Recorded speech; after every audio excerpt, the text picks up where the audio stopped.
الذي هدانا لهذا وما كنا لنهتدي لولا أن هدانا الله اللهم انفعنا بما علمتنا وعلمنا ما ينفعنا وزدنا علما ربنا يسر ولا تعسر وتمم بالخير اللهم آمين.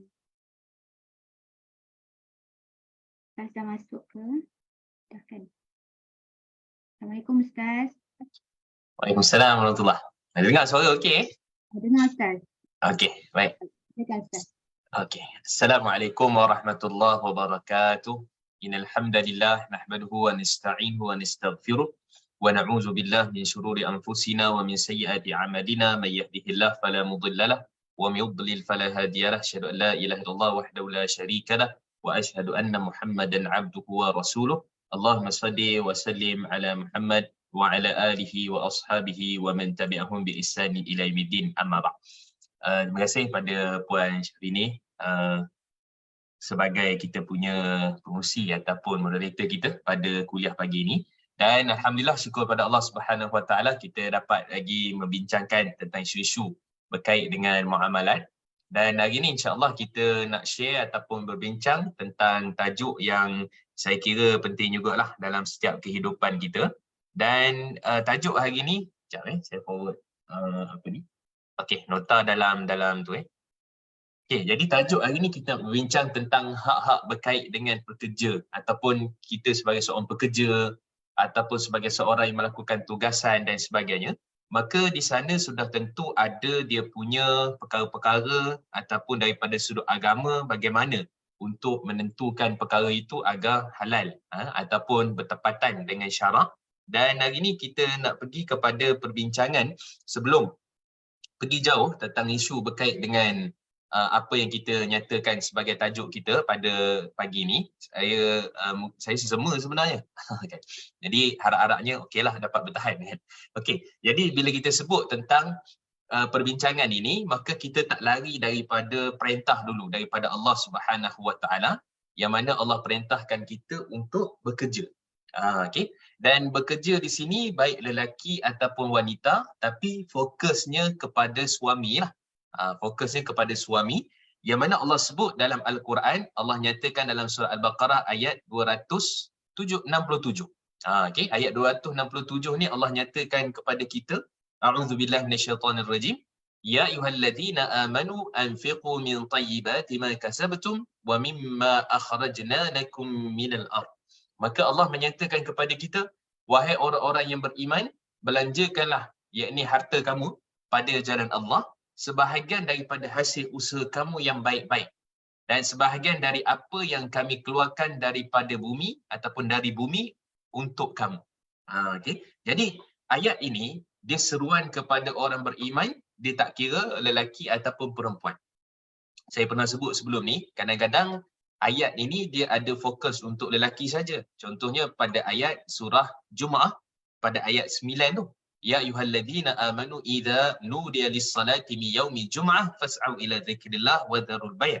Kan Allah kata wahai orang-orang beriman, jika mana diserukan azan di masjid pada hari Jumaat. Ayat itu khitab dia, tujuan dia ditujukan kepada lelaki sahaja. Yang maksudnya cukup syarat lah. Dia cukup syarat untuk pergi solat Jumaat dan sebagainya, maka ditujukan kepada dia.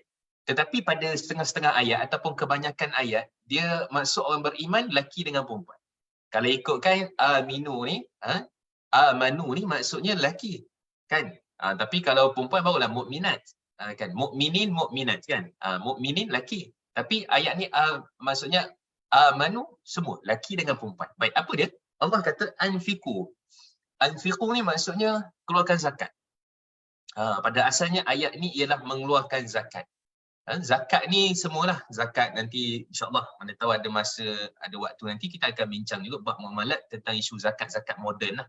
Zakat-zakat tu kita tahu dah rukun zakat, syarat zakat, haul nisab apa semua tu. Tapi isu-isu semasa yang insyaAllah nanti kita detailkan. Kan contohnya apa? Isu bagi zakat kepada LGBT.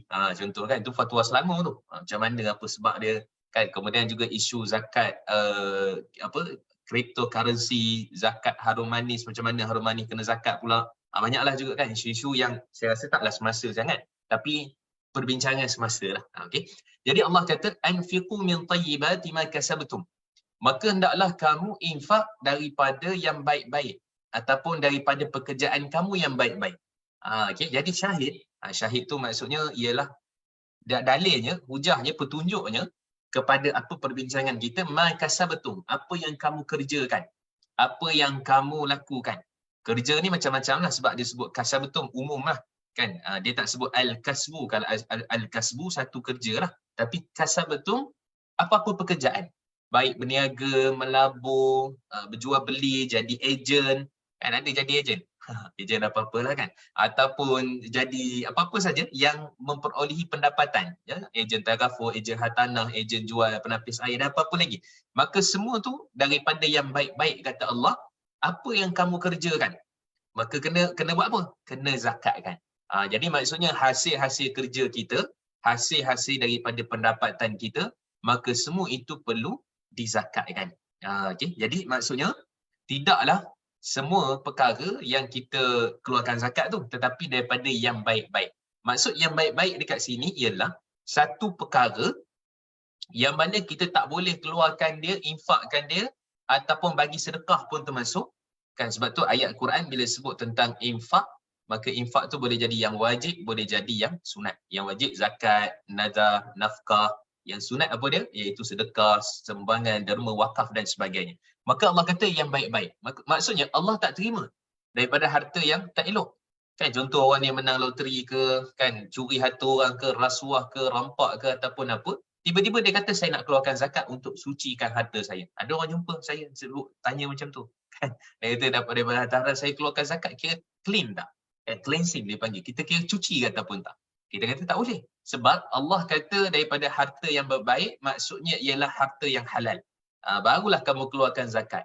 Maksudnya, cari harta yang halal itu baru keluarkan zakat. Jadi harta haram tak boleh keluar zakat. Maka kena buat apa? Kena pulangkan balik. Okay, kena hapuskan dengan cara bagi kepada badan-badan berautoriti, Baitumal ke apa dan sebagainya. Itu konsep dia. Baik, kemudian Allah kata, wa mimma akhrajna lakum. Wa mimma akhrajna lakum minal ard. Dan apa yang telah kami keluarkan untuk kamu daripada bumi. Ataupun dari bumi. Bahasa Melayu, dari ke daripada, darilah menunjukkan tempat.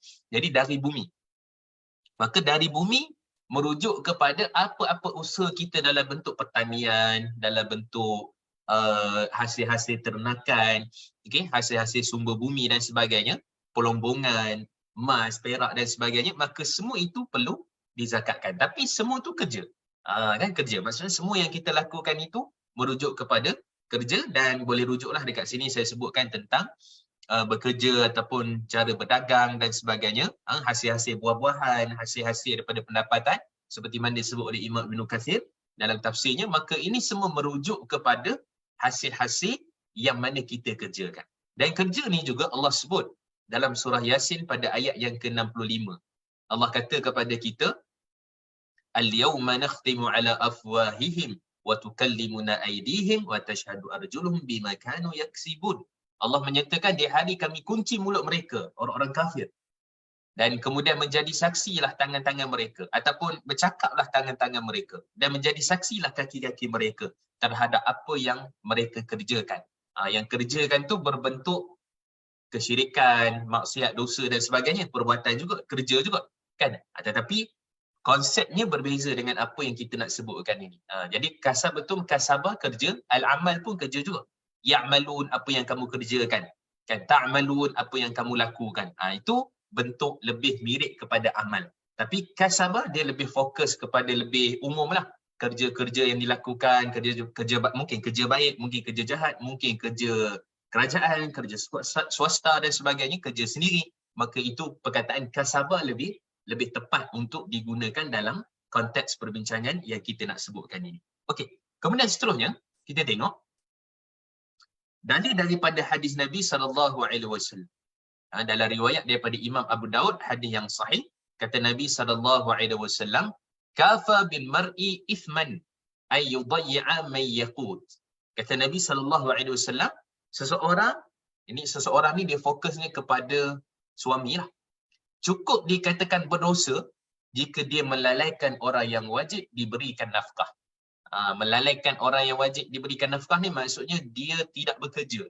Dia tidak menggunakan tulang 4 kerat dia untuk cari kerja, cari pendapatan, cari nafkah untuk diberikan ataupun dibelanjakan kepada orang-orang di bawah tanggungan dia. Siapa? Terutama anak dan isteri lah. Kan? Jadi sebenarnya bekerja, cari nafkah itu ini merupakan dalil yang wajib lah kepada seorang suami. Kerana bila dia lalai, dia buat tak tahu, dia buat tak kisah, tak endah, maka dia dikira sebagai berdosa. Ithman ni merujuk kepada dosa besar. Ithman merujuk kepada dosa besar, iaitulah pengabaian terhadap makanan ataupun nafkah terutama kepada anak dan isteri. Okey. Apa nafkah yang wajib? Apa nafkah yang wajib kepada isteri kan ataupun anak-anak di bawah tanggungan? Kata Imam An-Nawawi rahimahullah dan kata Syekh Dr. Wahbah Zuhaili dalam kitab beliau Fiqh Islami wa Adillatuh, ada 5 perkara. 5 perkara ni suami tak boleh abaikan. Tanggungjawab kepada isteri kan dan juga anak-anak. Yang pertama iaitulah berkenaan dengan makan minum. Tu dia letak yang pertama, makan minum. Okey. Yang kedua, pakaian. Jadi pakaian ni kalau makan minum ni dia berdasarkan bil ma'ruf lah. Bila sebut bil ma'ruf ni yang mampu kadar bagi si suami. Kan maksudnya yang suami pun makan macam itulah, isteri pun makan, anak-anak pun macam itulah. Jadi itulah kadar dia. Sebab bila Allah sebut tentang wajib bagi nafkah, tetapi ataupun Nabi sebut wajib bagi nafkah, bukan bermaksud paras tu paras yang maksimum, tapi yang ada kemampuan bil ma'ruf, dengan apa yang kamu mampu, maksud suami mampu. Itu satu. Sama juga tentang pakaian. Maka pakaian ni berapa kali sebulan ke, 3 kali sebulan ke, kan berapa banyak tukar ke, ataupun berapa banyak ganti ke, itu bil ma'ruf dengan kadar kemampuan suami. Itu yang kedua. Yang ketiga ialah tempat tinggal. Tempat tinggal pun sama. Kalau suami boleh sewa, sewalah. Kalau mampu beli, belilah. Kan? Jadi yang paling terbaik. Kan? Yang suami mampu. Kadang-kadang ada tempat yang sempit apa semua, tapi itu yang mampu. Kan rumah yang sempit, anak ramai, kan? Kemudian kita kata terhad ruang-ruang dan sebagainya, maka itu yang mampu. Maka kita kata itulah kadar kemampuan. Tapi bila suami mampu yang lebih lagi, bahkan sangat banyak lagi, sangat boleh lagi untuk yang lebih besar, tapi dia tak nak kan, maka pada waktu tu sudah dikira sebagai tidak menunaikan tanggungjawab, padahal mampu, padahal cukup, padahal berlebih-lebihan kan, tapi memilih untuk seperti itu. Tu tanda kedekut lah tu. Tanda kedekut. Baik, itu yang ketiga. Yang keempat, apa-apa yang berbentuk kesihatan isteri dan anak-anak. Ubat-ubatan kan, contohnya apa? Pergi klinik kan, isteri ataupun anak demam apa semua, tu duit suami. Tu kewajipan ni duit suami. Melainkan isteri kata tak apalah saya halalkan. Isteri belanja, okeylah. Tapi kalau isteri tak kata apa-apa ataupun contohnya kita abaikan, tak boleh. Sebab tu suami, perubatan isteri, kemudian juga sakit dia kan, kemudian juga kena tahan wad ke ataupun apa-apa, ataupun melahirkan anak ke dan sebagainya, maka itu semua asalnya tanggungjawab suami untuk bayar kan. Melainkan kalau ada budi bicara lah, kongsi ke, ataupun contohnya isteri halalkan, itu cerita lain. Ini kita cerita asal kepada tanggungjawab. Itu yang keempat. Yang kelima ialah apa-apa yang berbentuk keperluan isteri di rumah. Contohnya apa? Sabun mandi, buruh gigi, kan? Ubat gigi, kan? Apa-apalah yang digunakan untuk memasak, periuk belanga, kan? Takkan memasak tapi periuk tak ada, kan? Jadi tak boleh lah. Kan takkan pinjam periuk jiran sebelah pula. Tak boleh lah macam tu. Jadi kita kata keperluan yang penting. Kan? Contohnya pasal untuk membersihkan. Contohnya macam tadilah kita kata berus gigi ke, ubat gigi ke, sabun mandi ke, benda-benda macam tu. Yang itu suami. Okay? Yang itu suami. Melainkan macam kita sebut tadi, isteri pergi beli ke apa ke isteri kata sedekah lah, ataupun isteri kata dia adalah satu benda yang hadiah, ataupun tak perlu bayar, ataupun belanja dan sebagainya. Itu dia punya konsep. Jadi sama jugalah beli lauk, beli beras, beli apa benda semua tu kan. Walaupun kata beras kita beli, suami selalu buat slogan beras kita beli, tapi yang masak isteri jugalah kan. Dan kemudian maksudnya itu bukan sebab beras kita beli, memang wajib beli. Memang wajib beli kerana itu adalah sebahagian daripada 5 perkara nafkah yang disebut oleh Imam An-Nawawi dan juga Syekh Dr. Ahmad Zahidi dan ulama-ulama yang lain bila mana berkait dengan isteri. Maka salah satunya apa? Iaitu tidak menunaikan tanggungjawab memberi makan dan minum. Maka dia dikira sebagai berdosa. Nah, kalau kita tengok kan isu-isu ni sampai naik mahkamah tu kadang-kadang. Sampai bercerai-berai dan sebagainya, tuntutan mut'ah, tuntutan nafkah waktu iddah, tuntutan nafkah sebulan-bulan yang tak pernah diberikan. Jadi kita kata kalau faham agama, faham hukum hakam, kita kena nampak benda ni. Kerana ia adalah kewajipan. Bukan solat, puasa, zakat, haji je. Maksudnya kita melalaikan ni bagi seorang suami, bagi seorang lelaki di bawah tanggungan dia, anak isteri dia, maka ini merujuk kepada satu dosa. Okey. Dan kalau kita tengok juga hadis-hadis yang lain juga, rupanya galakan bekerja ni juga disebut dalam hadis riwayat At-Tabarani. Okey, dalam hadisnya beliau menyatakan bahawa daripada Sayyidatina Aisyah radhiyallahu anha, Rasulullah SAW bersabda, "Innallaha azza wa jal yuhibbu idza amila ahadukum amala ay yutqinahu." Iaitu bermaksud sungguhnya Allah Subhanahu wa taala mencintai seorang yang apabila dia mengerjakan suatu kerja ataupun suatu pekerjaan, dia laksanakan dengan tekun, dengan bersungguh-sungguh. Kan, jadi pekerjaan ini terutama ibadah lah. Kan, ibadah tu buat sungguh-sungguh, kan, bukan main-main, kan. Dia cuba buat sebaik mungkin, nak belajar, nak buat baik ibadah tu macam mana? Nak buat sebaik-baiknya macam mana? Kena belajar lah. Kena tahu apa yang sah, apa yang batal, apa yang boleh, apa tak boleh dan sebagainya. Kan, itu maksud dia. Dan kemudian disebut dekat sini, mengerjakan sesuatu dengan lebih umum juga merujuk kepada pekerjaan. Maka apa-apa pekerjaan dia, dia happy, dia buat sungguh-sungguh. Kan, sebab tu satu amanah lah. Kan, sebab tu amanah daripada majikan dan sebagainya, ataupun itu cara dia nak dapatkan rezeki yang baik, yang halal, dia buat betul-betul, buat sungguh-sungguh. Maka Allah mencintainya. Kan, hadis ni statusnya hasan dan sebahagian ulama kata dhaif. Dia ni lemah, tapi kita kata ini sebagai salah satu daripada galakan lah, dipanggil fadail a'mal. Maka hadis-hadis dhaif dalam isu berkait dengan kelebihan beramal, selagi mana syarat hadis tu bukan palsu, bukan terlalu dhaif, bukan mungkar, bukan apa-apa dan sebagainya, maka kita boleh gunakan dia sebagai kelebihan galakan beramal. Okey, jadi itu dia punya hadis yang kita sebutkan. Okey, kemudian kita tengok sikit sirah para nabi, para anbiya, yang mana mereka juga rupanya bekerja. Okey, jadi para anbiya juga bekerja. Yang mana dalam hadis riwayat Imam Al-Bukhari daripada Miqdad bin Al-Aswad, beliau menyatakan, "Ma akala ahadun ta'aman qattun khairan min ay ya'kula min amalihi yadih wa inna nabiyya Allah Dawud alaihi salam kana ya'kulu min amali yadih." Baik, dalam hadis ni menyebutkan bahawa para nabi juga, para anbiya juga, rupa-rupanya mereka adalah daripada yang kita katakan sebagai orang-orang yang menjadikan pekerjaan. Mereka bekerja. Kan? Sebab para nabi, mereka juga bekerja. Para sahabat, mereka juga bekerja. Kan? Jadi di sini pekerjaan Nabi Daud AS ni tukang besi. Kan? Al-Hadid, dilembutkan besi-besi dan sebagainya ni pada Nabi Daud AS. Kan? Kemudian nabi-nabi yang lain juga ada tukang kayu dan sebagainya. Maka semua mereka ini adalah bekerja.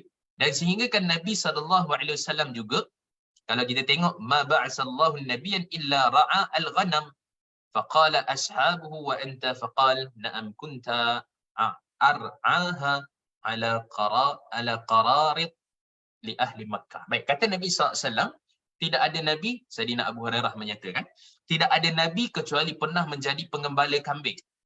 Mereka, para sahabat bertanya, apakah engkau juga wahai Rasulullah? Baginda SAW bersabda, ya, saya telah mengembala dengan imbalan berapa kirat mata wang dinar yang mana diberikan oleh penduduk Mekah sebagai upah. Kan, sebagai upah. Jadi kalau kita tengok kat sini, pada nabi semua mereka bekerja. Kan, walaupun mereka nabi, maksudnya ialah mereka ada tanggungan dan dalam masa sama mereka berdakwah. Kan, dalam masa yang sama tugas mereka juga untuk kehidupan. Kan, tidak meminta-minta, tidak minta pada orang tu. Sebab tu Nabi sebut dalam riwayat Imam Muslim, hadis sahih daripada Jabir, daripada Zubair bin Awam, kata Nabi SAW, la ayyakhudha ahadu, kalau seolah salah seorang daripada kalian mengambil tali, hablah, ambil tali, kemudian dengan tali tu dia pergi hutan, dia cari kayu api, diikat kayu api dengan tali tu, letak atas bahu dia, dia pikul bawa balik, dia jual dekat pasar. Kata Nabi SAW, khair. Lebih baik min ayyas al-nas, daripada dia meminta-minta kepada manusia. Mana ata'u au mana'u, sama ada manusia tu bagi ataupun tidak. Kan nak menunjukkan bahawa apa sekalipun meminta-minta dalam Islam ni tidak dibenarkan jika masih mampu bekerja. Tulang pakat dia boleh kerja lagi dan sebagainya, tengok orang minta dia pun minta je lah, kan senang dapat kerja, senang dapat duit kan. Tak boleh. Kerana asal meminta-minta itu tidak dibenarkan. Tetapi kalau meminta itu atas dasar memang dah tak mampu, dia pula sakit kan dan bertimpa-timpa ujian pada dia, yang itu diharuskan. Okey, yang itu diharuskan. Tetapi dalam keadaan yang mana mampu masih boleh bekerja, dia tetap kena bekerja, usahalah apa-apa pun hari ni. Ialah sebab tu kata Nabi dalam riwayat Jabir bin Abdullah radhiyallahu anhu, kata Nabi, lan tamutu ahad, salah seorang daripada kalian tidak akan mati sehinggalah wa in bata'a, sehinggalah tersendat-sendat perutnya dan sehinggalah rezeki yang terakhir. Kan Allah lengkapkan, Allah sempurnakan rezekinya yang terakhir. Kan jadi merujuk kepada dia punya rezeki tu ataupun meninggal dunia tu kerana habis rezeki dah. Terputus rezeki dia, meninggal dunia. Kan jadi sebelum meninggal dunia tu maka usaha, apa-apa kerja, apa-apa yang boleh dilakukan, maka ia perlu dilakukan. Jadi ini konteks yang kita sebutkan. Kan sebab tu saya lebih sukalah kalau pada pendakwah, pada ustaz ataupun apa-apalah, dia ada pekerjaan hakiki dia. Pekerjaan hakiki dia supaya mata pencarian dia, pendapatan dia tidak bergantung semata-mata kepada kerja dakwah dia. Kerja dakwah tu kita kata mungkin ada keperluan lah untuk dia dapat, tapi dia mesti ada kerja hakiki dia. Kan bukan sepenuh masa. Kan cubalah untuk buat benda ni, jadi ejen ke apa ke dan sebagainya, kerana banyak rezeki Allah, terutama orang-orang yang belajar agama apa semua ni, insya-Allah banyak rezeki yang tempat-tempat lain ataupun benda-benda yang lain yang boleh dia usahakan. Kan jadi kita kata bukan itu fokus yang utama. Jadi kita cuba buat benda-benda yang lain, perkara-perkara yang lain, kerja-kerja yang lain supaya tidak terfokus. Pertama sekali mungkin niat lah, kan, supaya niat kita tu sentiasa boleh dijaga lah. Kalau hanya sekadar ni contohlah ni saya buat kan, katalah contoh kita ponting kuliah ataupun kita tak dapat nak berkuliah, jadi kita fikir dah habis dah ni, contohnya 100.5 dah habis dah 100, kita berfikir kalau tak kuliah habis duit, tak ada duit, kalau kuliah ada duit kan. Jadi bila kita ada pekerjaan, kita tak fikirlah benda tu. Kalau kita tak mampu sakit ke apa, kita ada kerja, tak ada masalah kan. Jadi kena postpone lah kuliah, contohnya gitulah. Jadi ini antara benda-benda yang penting. Sebab kalau kita tengok hadis-hadis, pada Nabi pun bekerja, hatta kalau sahabat pun bekerja. Contoh Saidina Abu Bakar As-Siddiq, hatta walaupun dia pemimpin, dia khalifah, dia pemerintah, apa yang berlaku? Saidina Abu Bakar As-Siddiq radhiyallahu anhu, ketika mana beliau ini dalam keadaan dilantik menjadi khalifah, nak tengok apa yang berlaku ni. Okey, ketika jadi khalifah, maksudnya selepas kewafatan baginda Nabi SAW, para sahabat antara yang dilantiklah, yang persepakatan ialah Saidina Abu Bakar As-Siddiq. Saidina Abu Bakar As-Siddiq radhiyallahu anhu, dalam sejarah dia, lembaran sejarah dia, apa yang berlaku? Bila dilantik jadi khalifah, dia pergi pasar berniaga. Dia jadi khalifah juga, tapi ada waktu, senggang waktu dia pergi berniaga kat pasar. Sehingga kepada sahabat ni tak senang hati tengok, kenapa Saidina Abu Bakar ni dia khalifah tapi dalam masa yang sama dia pergi ke pasar berniaga kan. Kemudian bila tanya pada Saidina Abu Bakar, wahai Abu Bakar, kenapa kamu melakukan perkara sedemikian? Kata Saidina Abu Bakar, aku khalifah tapi dalam masa yang sama aku nak makan, ada tanggungan dan sebagainya yang perlu digajikan, gergaji pula dah kan, yang digajikan ataupun yang perlu untuk ditanggung nafkahnya. Jadi pada waktu tu para sahabat bermesyuarat. Mereka kata, okey, kalau macam tu wahai Abu Bakar, tak boleh jadi ni. Kejap kamu khalifah, kejap pergi jual kat pasar. Tak boleh jadi kan. Jadi pada waktu itu mereka bersepakat, wahai Abu Bakar, gaji kamu sebagai Perdana Menteri ataupun khalifah pada waktu itu ialah separuh ekor kambing sehari. Itu cukuplah untuk kamu, untuk nafkah kepada anak isteri kamu, itu dikira sebagai cukuplah kan. Jadi okey, kalau macam waktu tu semua setuju, dan kemudian Saidina Abu Bakar tidak lagi berniaga dekat pasar kan. Jadi dia terus jadi khalifah dan ada dia punya gaji pekerjaannya yang tetap. Jadi itulah konsepnya, kita nak bagi tahu ini adalah merupakan salah satu daripada perkara yang penting yang mana menjadikan kita ataupun lelaki ataupun orang yang mencari rezeki sebagai satu sumber yang jadi sumber yang tetap bagi dia, rezeki bagi dia. Itu dia punya konsep. Hatta Nabi SAW Kan? Sebelum Nabi tu jadi Nabi, baginda Nabi SAW, sebelum dilamar oleh Sayyidatina Khadijah.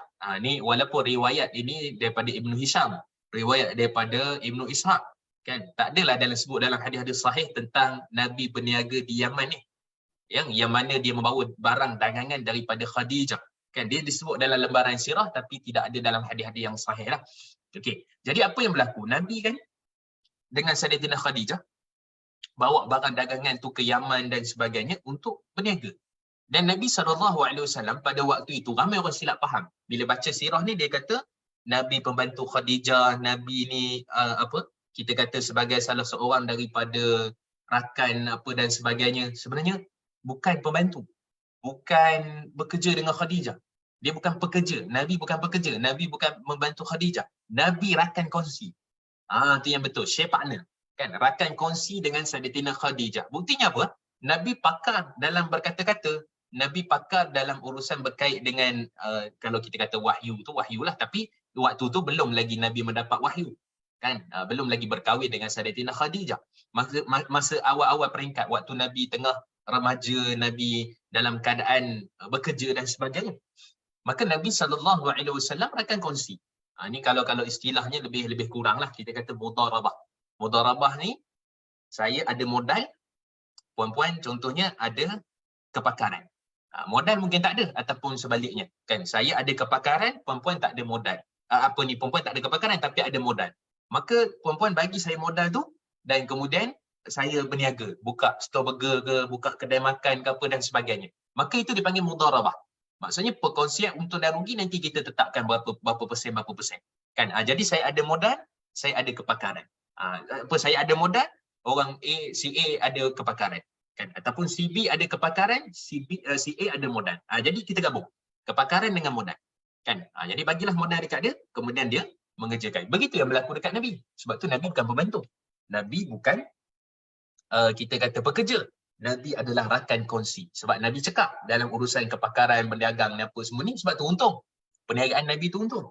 Perniagaan daripada modal, barang dagangan daripada Sayyidatina Khadijah tu, Nabi sempurnakan betul-betul, amanahnya, jujurnya, maka itu telah menjadikan satu keuntungan. Maka itu rakan kongsi. Bukan pekerja, bukan pembantu. Itu maksud dia. Okay? Jadi nak bagi tahu, baik Nabi ke, para sahabat ke, radhiyallahu anhum ajma'in, maka mereka semua adalah pekerjaan masing-masing. Walaupun tugas mereka adalah pendakwah. Kan hakikatnya.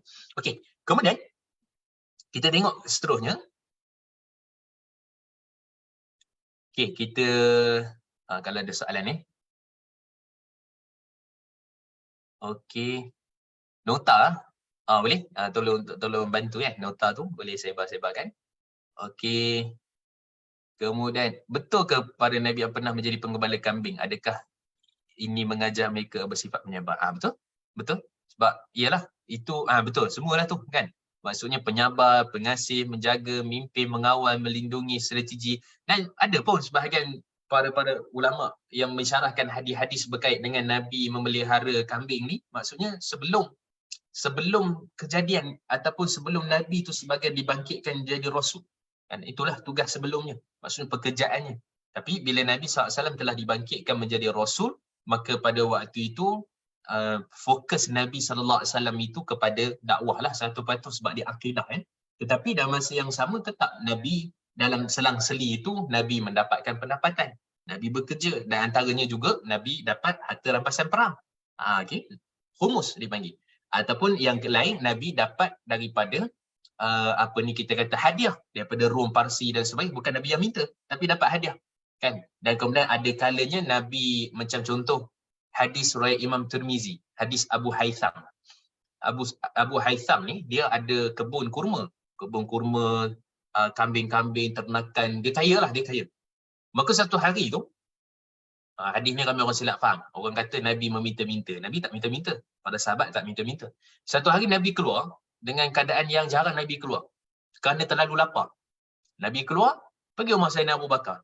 Pergi rumah Sayyidina Abu Bakar, Sayyidina Abu Bakar pun sama juga. Lapar. Jadi dua orang ni keluar. Nabi dengan Sayyidina Abu Bakar. Pergi rumah Sayyidina Umar. Pergi rumah Sayyidina Umar, kok ada makanan ke apa dan sebagainya. Rupanya tak ada juga. Kan? Tiga-tiga lapar. Maka mereka kata, marilah. Ataupun Nabi SAW, Sayyidina Abu Bakar, jom kita pergi rumah Abu Haytham. Pergi rumah Abu Haisam, waktu tu Abu Haisam ni dia tak ada dekat rumah. Yang ada isteri dia lah dengan pembantu dia. Kan? Jadi pada waktu itu, Nabi SAW pun minta tolong untuk makan lah. Kurma, lepas tu sembelih seekor kambing kan.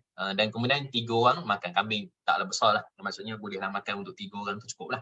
Kan? Jadi, sembelih masak, kemudian Abu Haisam pun balik dan sebagainya.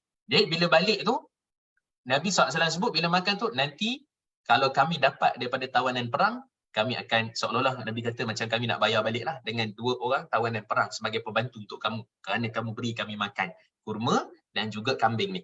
Kan? Maka Abu Hasan kata, baik, begitu wahai Rasulullah, tidak jadi masalah. Bila Nabi dapat tawanan perang, Nabi bagi kat dia. 2 orang. Bila bagi dekat dia tu sebagai membayar hutang lah. Kan? Jadi bila bagi, patutnya Abu Haisam tahu dia pun ada strategi juga kan. Dia bagi tu ada strategi juga. Maka Abu Haisam pun okey, tak ada masalah. Maka bila dapat tawanan perang, Nabi bagi kat dia 2 orang hamba lah kan, untuk jadi sebagai pembantu dia, bantu kebun, bantu uruskan kambing dia, bibiri dia apa semua dan sebagainya.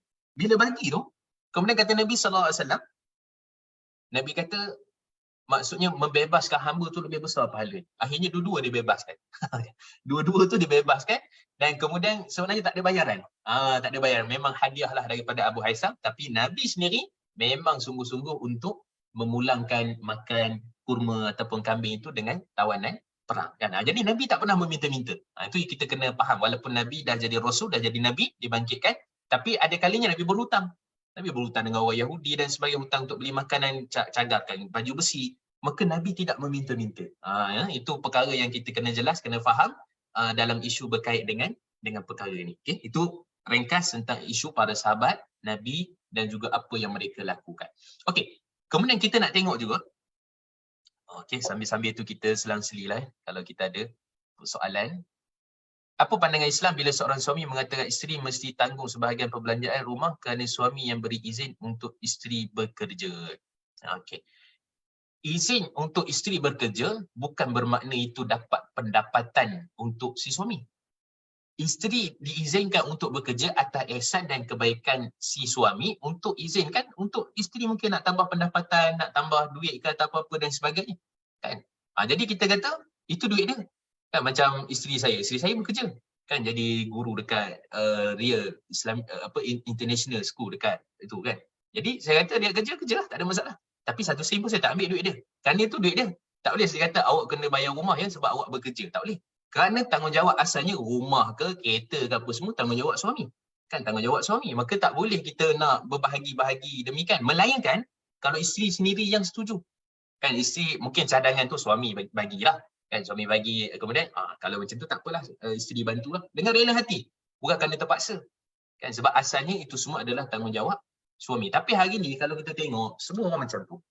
Semua orang macam tu. Maksudnya suami bayar rumah, isteri bayar kereta sebab dua-dua bekerja ataupun bil air api ni separuh-separuh kan, ataupun contohnya kalau ada pinjaman ataupun pembiayaan ni ke apa separuh-separuh. Kalau ada gini, maksudnya kongsi. Kongsi tu asalnya ialah atas persetujuan. Maka kalau dua-dua setuju dengan rela hati, maka tak ada masalah. Okay? Itu dipanggil sebenarnya asalnya dipanggil tanazul. Tanazul ni maksudnya apa?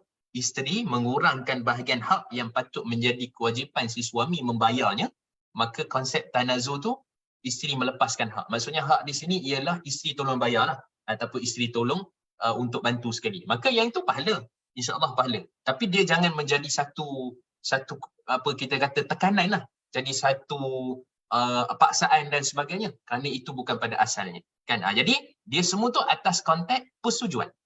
Atas konteks persetujuan.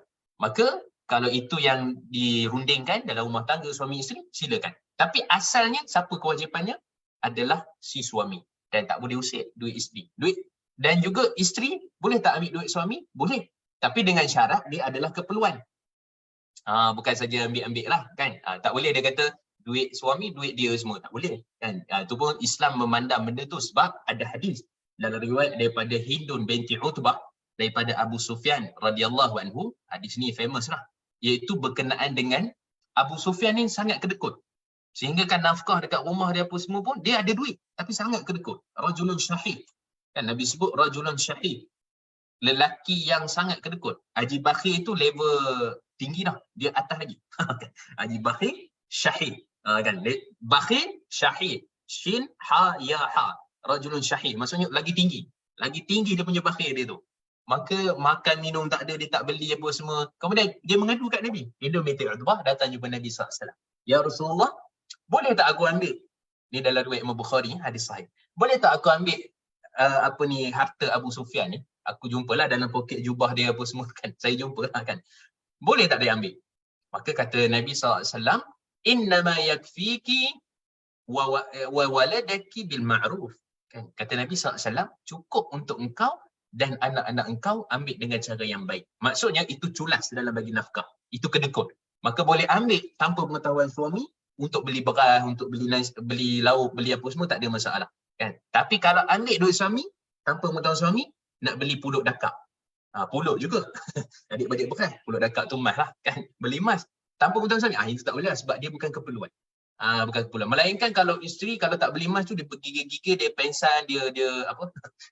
dia tumbang, dia apa? Dia kena pakai pulut dakap. Yang tu tak, itu kena cerita lain lah tu kan. Tapi kita kata secara asasnya boleh untuk ambil duit suami walaupun tanpa pengetahuan suami untuk beli benda-benda yang patutnya nafkah suami bagi. Kan? Contohnya suami simpan duit, dia tak bayar rumah. Kita tahu lah suami simpan duit kat mana. Dah 2 bulan tak bayar rumah. Tapi dah duit ada. Kan sampai surat ke apa, ke bank, telefon ke apa semua, dia tengok ada. Kita ambil duit suami, kita bayar. Kan boleh. Lepas tu bergaduh. Bergaduh tu yang masalahnya. Cuma kita kata yang Nabi sebut tu tentang nafkah lah. Kan jadi pergaduhan tu satu isu. Kan tapi daripada sudut bayar apa semua tu, keperluan tu, maka wajib bagi suami. Okey. So ini antara benda yang penting. Okey, saya dulu bekerja cikgu bukan kerana terpaksa, sebab terasa dah belajar sampai universiti rugi pula. Betul juga kan? Tak share ilmu, free beasiswa kerajaan, nak berkhidmat lah maksudnya kan, nak berkhidmat dan sebagainya. Betul juga, biasa orang tua akan cakap apa? Awak ni kerja apa, belajar tinggi-tinggi apa semua, takkan jadi suri rumah. Suri rumah pekerjaan yang paling mulia lah. Pekerjaan yang paling bagus. Dan dia adalah universiti untuk mencetak generasi Rabbani, anak-anak kita kan, dan sebagainya, jaga apa semua dan sebagainya lah. Okay? Itu pun bagus. Kan? Itu pekerjaan yang paling mulia. Tapi kalau nak kerja kat luar, sebab skill, kemahiran, kita nak ajar pula dan dilahirkan pula generasi yang bagus. Yang penting bincang dua-dua, suami isteri, dan hari ni kalau tengok kebanyakan pun memang suami isteri bekerja. Tapi itulah saya sebut tadi, bukan duit bekerjanya isteri tu terus duit suami. Bukan. Itu berdasarkan persetujuan untuk bayar rumah api dan sebagainya. Okey, penting. Nombor 4. Bagaimana kerja boleh berpahala? Okey, jadi ibadah. Okey, minta maaf ya, saya kadang-kadang kena tengok WhatsApp sikit dan sebagainya, sebab dia ada meeting yang saya kena tengok, kena sentiasa semak. Dia orang ni kadang-kadang nak cepat. Okey. Bagaimana kerja boleh berpahala? Sebab telefon ni sangat penting. Dia bukan penting apa? Kerja dengan telefon. Kejap nak semak tu, nak tengok ni, nak apa, meeting lah, online lah, apa dan macam-macam lagi. Kan? Jadi kadang-kadang tu tiba-tiba je. Okay. So bagaimana kerja boleh berpahala? Ni kata Syekh Dr. Yusuf Al-Qaradawi rahimahullah. Kenapa beliau sebut 3 syarat? Beliau istinbat. Beliau ambil daripada Quran dan hadis yang menunjukkan benda ni mesti ada bila mana seorang bekerja nak dapat pahala. Kan? Jadi kalau kita tengok, ibadatlah dapat pahala. Ibadat yang khusus, solat, puasa, zakat, haji, bagi sedekah, infak, wakaf dan sebagainya.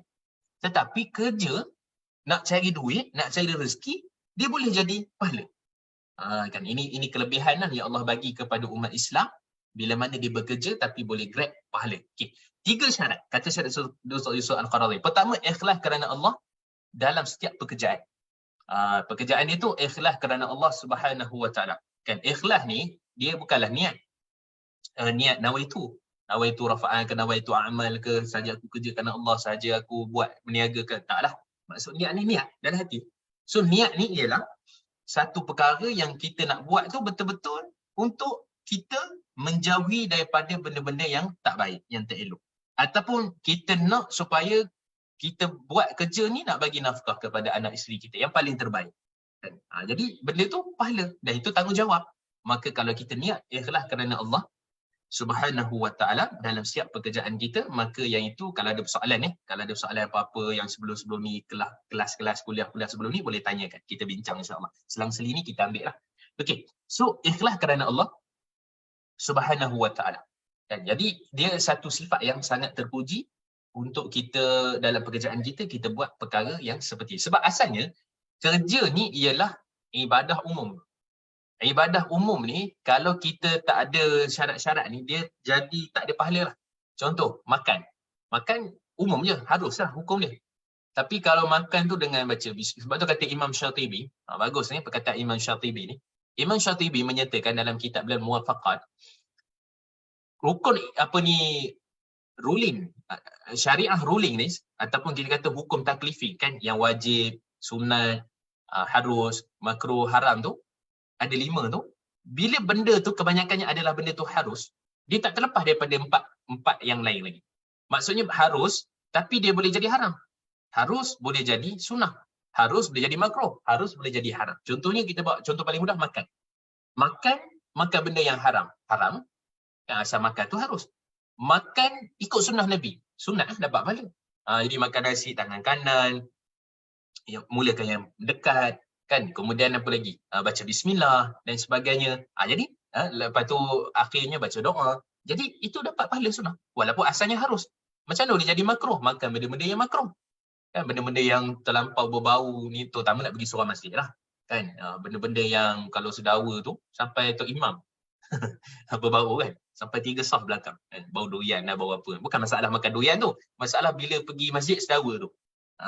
Sebab tu Nabi sebut man akala basal ataupun thawm, kan, fala yaqribun masjidina hadha. Siapa yang makan bawang putih, bawang merah, jangan dia hampir ke masjid kami. Atau kama qala Nabi sallallahu alaihi wasallam, seperti mana disabdakan, sebagaimana disabdakan oleh Nabi sallallahu alaihi wasallam. Kan, maksudnya berbau. Kan kadang-kadang bawang tu yang kita tumbuk itu, kita makan dia berbau. Kan, nak waktu sedawa dan sebagainya. Jadi dia bukan bermaksud tak boleh makan, dia maksudnya pelihara, kena ada wangi-wangian ke, kena apa ke, untuk menghilangkan bau-bau yang seperti itu, kan. Jadi itu makruh. Kalau nak boleh jadi wajib tak? Wajib. Kalau makan tu, makan macam mana? Buka puasa. Buka puasa wajib. Walaupun buka puasa tu, sebab buka puasa nak bezakan dengan orang Yahudi, kan, jangan puasa sambung terus sampai besok, tak boleh. Wajib buka puasa lah bila azan, kan, tu satu. Yang kedua, wajib makan ketika mana dalam keadaan kita sakit, ataupun kita kata saya tak nak makan. Kenapa tak nak makan? Saya nak jadi ahli ibadah. Saya tak pentingkan makan, saya pentingkan ibadah. Tak boleh, makan wajib kerana makan untuk ibadah. Kan? Makan untuk kesegaran, kesihatan. Ada dia punya protein, ada punya karbohidrat, apa benda lagi kan, dan sebagainya. Jadi itu semua benda-benda yang diperlukan oleh badan. Maka wajib kita makan. Jadi tengok kan, maksudnya asal tu macam kerja. Kerja boleh jadi harus, boleh jadi haram, boleh jadi sunat, boleh jadi makruh. Maka yang ni kita nak kerja jadi harus lah. Kan? Jadi macam mana kerja boleh jadi wajib? Kerana nak tanggung nafkah, wajib lah. Macam mana kerja boleh jadi sunat? Ikut dia punya syarat-syarat ni. Macam mana kerja boleh jadi harus? Harus duk kerja cari duit semata-mata lah, tak ada niat apa-apa. Kan? Macam mana kerja boleh jadi kita kata apa, makruh? Kan? Bila mana berkait dengan benda-benda syubhah, sama-sama tak jelas, kan, ataupun perkara-perkara yang tak clear, kan. Macam mana kerja jadi haram? Pekerjaan yang haram lah. So kita nampak so maksudnya kata Imam Syatibi, benda-benda yang harus kita yang corakkan supaya dia jadi pahala ke dia jadi dosa, dia jadi sunat ke jadi makruh, kan. Itu perkara yang sangat penting. Okey, maka yang kedua, pekerjaan mestilah halal. Halal di sini bukan semesti pekerjaan itu kena ada cak halal jakin. Kan? Halal di sini, macam mana nak tahu kerja tu halal? Mudahnya, kata Imam Syafi'i, pendapatan ke, pelaburan ke, pekerjaan ke, halal 6 perkara. So kena ada 6 perkara. Maksudnya kita kena elakkan 6 perkara. Yang pertama, kita dah bincang dulu, riba. Yang kedua, kena elak. Maksudnya institusi ada riba, institusi mengamalkan riba, syarikat yang ada riba semua, tak boleh kerja. Tak boleh kerja. Yang kedua, perjudian. Judi moden, judi tu ada buat hadiah cabutan apa semua kan, kita dah bincang sebelum ni. So tak boleh ada unsur perjudian. Yang ketiga, tidak boleh ada unsur rasuah. Kan, unsur rasuah, hadiah ke apa tapi rasuah lah kan. Tak boleh. Yang keempat, tidak boleh ada unsur-unsur penipuan dan kezaliman. Buat iklan, buat testimoni, buat produk tapi mengelirukan, mengelabui, muslihat dan sebagainya. Tak boleh. Kan, itu pendapatan yang haram. Kemudian yang kelima apa dia? Iaitu terbabit dengan benda-benda yang haram. Arak, khinzir, kan, benda-benda yang kotor dan sebagainya. Dan yang keenam, tidak boleh ada unsur ihtikar. Ihtikar ni maksudnya ialah menimbun barang. Okay, menimbun barang. Maksudnya dia seorang peniaga, penjual, dia beli stok banyak-banyak. Dia tahu stok kat pasaran, katalah gula ke, telur ayam ke apa ke, makanan asasi je. Makanan asasi. Akan hilang. Akan habis ketika mana dia dalam keadaan musim tu. Kan? Katalah contohnya tak ada telur kat pasaran, tak ada apa. So dia beli siap-siap, dia ramaikan ataupun dah heboh dah kat media dekat apa, Facebook ke, Instagram ke apa ke, heboh dah telur akan habis menjelang contohnya September. Maka dia beli siap-siap sekarang ni ataupun menjelang Oktober, dia beli siap-siap, dia simpan. Kan? Ataupun dia punya gula ataupun beras dan sebagainya. Bila dia simpan dan kemudian pada waktu itu dia bila orang datang nak beli, dia kata saya tak ada barang. Tapi bila semua dah habis kat pasaran, dia bawa keluar. Dia jual dengan harga berlipat kali ganda. Kan? Maka yang itu kezaliman lah. Maka yang itu dikira sebagai ihtikar. Maka bila sebut tentang ihtikar, Nabi SAW tidak benarkan dan ia merupakan satu dosa. So ada 6 perkara ni yang Nabi sebut, maka semua pekerjaan tu haram. Ataupun yang disebut oleh Imam Syafi'i. Tetapi pekerjaan yang halal, maka pekerjaan yang bebas daripada 6 perkara yang kita sebutkan tadi. Itu mudah je. Kan? Macam mana nak tahu itu halal ataupun haram. So kita kena cari pekerjaan halal. Yang ketiga, ni tak kira lah kita jadi ejen ke, kan, kita jadi kerja-kerja side income kita, bisnes-bisnes tepi, part time kita dan sebagainya untuk dapatkan bantuan ataupun apa dan sebagainya lah. Maka pada waktu ini, dia dikira sebagai mesti halal. Itu je maksud dia. Okay, so yang ketiga, nak jadikan kerja kita sebagai ibadah, tidak melalaikan dari perkara wajib.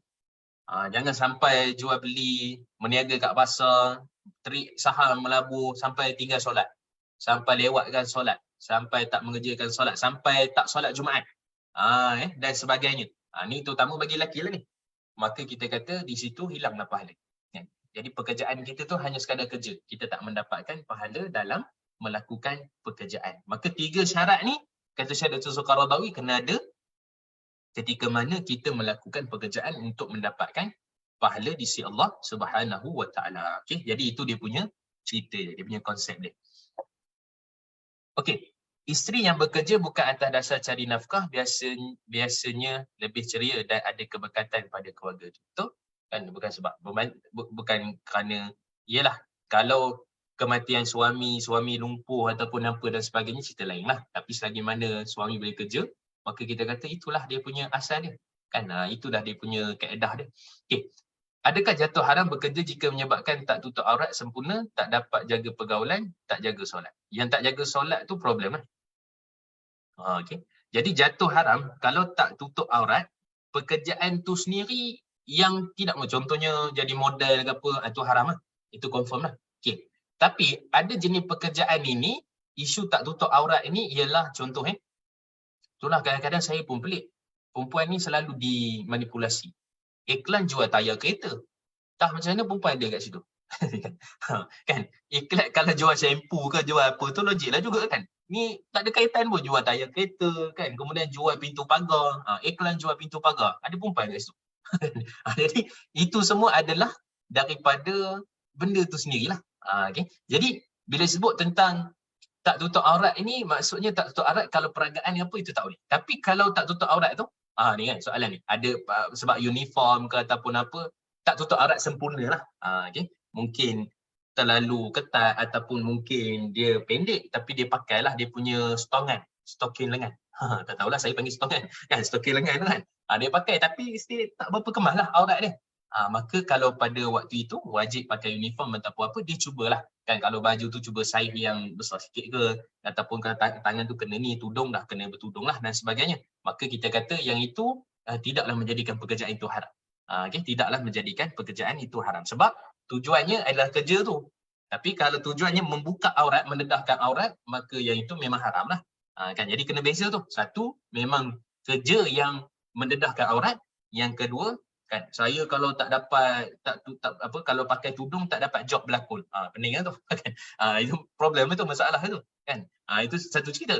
Tapi itu maksudnya dia kena buka aurat. Tu tak boleh. Tapi yang ni isu yang dibangkitkan tadi ialah pasal dia punya uniform apa semua kan, yang mungkin tak berapa cantik lah kan, daripada sudut auratnya mungkin ketat sikit apa, yang tu masih lagi ada ruang. Kalau dapat yang lebih ni lebih bagus lah. Tapi dia tak menjadikan pekerjaan tu haram. Tu kena jelas.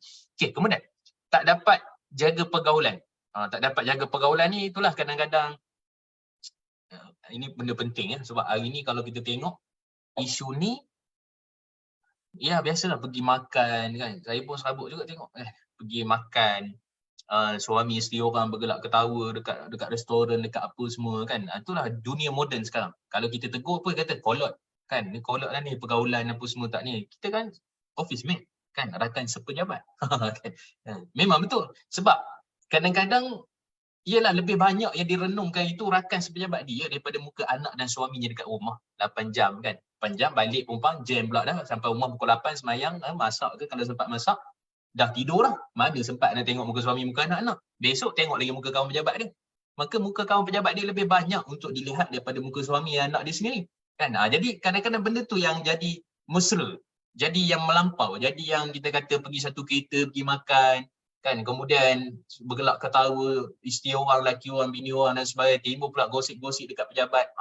Islam suruh jagalah pergaulan-pergaulan seperti itu. Supaya ada dia punya batasan, ada dia punya pergaulan dan ada tahap-tahap yang Islam perlu perhatikan. Islam jaga benda tu. Okay? Tapi kalau sekadar pergaulan tu bermaksud memang dah dia dekat kerja kat situ.